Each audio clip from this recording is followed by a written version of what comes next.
What's happening, guys? Palm Springs Summer Dance Camp 2017. I'm Kara Frenzo. I'm Demetre Soliotis. And we did a basics boot camp, beginners boot camp on Saturday. And we kind of covered all of the 6-count basics, and I'll do all of those real quick. But we talked kind of some theory, and we talked about some connection. So real quick, I'll just dance the patterns first, and then we'll go into the theory and the connection part. So the patterns, we had our starter step, 1 and a 2, 3 and a 4. You can also count that 3 and 4, 5 and 6, because that's the end of that pattern. And now here we go, starting regular West Coast swing timing, so 6-count timing. We did the classic send out, or the classic first move, which is a left side pass from closed to open. It goes 1, 2, 3 and 4, 5 and 6. From there we did our right side pass, because that was a left side pass, so we did right side pass, 1, 2, 3 and 4, 5 and 6, and then both sugars, sugar push, sugar tuck, 1, 2, 3 and 4, 5 and 6, and 1, 2, 3 and a 4, 5 and a 6, and then we said we're going to do an underarm turn to fix the hand, also known as a right side pass, and then our passing tuck, 1, 2, 3 and 4, 5 and 6.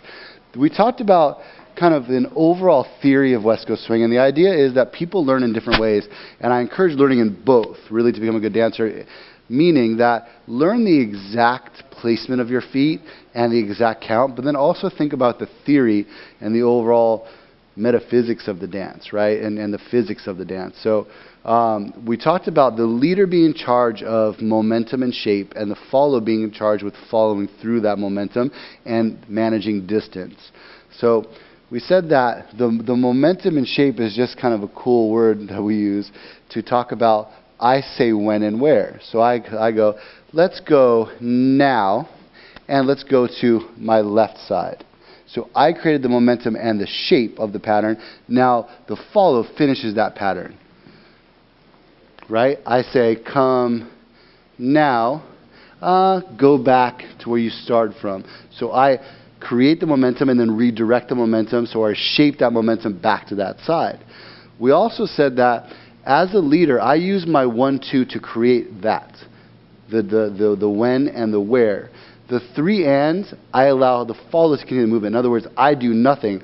If you watch all the patterns that we did, if you rewind this tape and watch all the patterns, you notice that on 3 and of all patterns, 1, 2 is shape and momentum. 3 and, I do nothing. I go gather, gather, gather, gather. 4 is directional, 5 and 6 the anchor. 1, 2, nothing on 3 and. 4 is directional, 5 and 6 is anchor. So as a leader, I know that my 3 and doesn't move ever, right? My 1, 2 moves. The 3 and allows the follow to finish that. 5 and 6 is my anchor step, and that's a redirect together of those 5 and 6. We also talked about connection a little bit, and we looked at having everybody have really good posture, pull back, and we asked the follows to really leverage the leaders, to try to pull their leaders over, and I really wanted the leaders to dig their toes in the ground and see what the max amount of leverage they can take is. If we call that a 10, then we wanted to come out of that and get to a 5, and then a 0, and then back to a 5. And we said 5 is that sweet spot, and we want to live in 5 the whole time in West Coast swing. So always using a dial. So not a light switch, but a dimmer switch, where I go 5, maybe to a 3, back to a 5. But it doesn't snap. It doesn't go 3, 5. Right? Sorry. That was a little harder than I intended. Dramatic effect. Yeah. So that's it, guys. We just talked about general theory on basics and West Coast swing 6-count patterns. One more time, I'm Demetre Soliotis at DemetreOnyx.com. This is? I'm Kara Frenzel at KaraFrenzel.com. Thank you so much, guys. See you New Year's.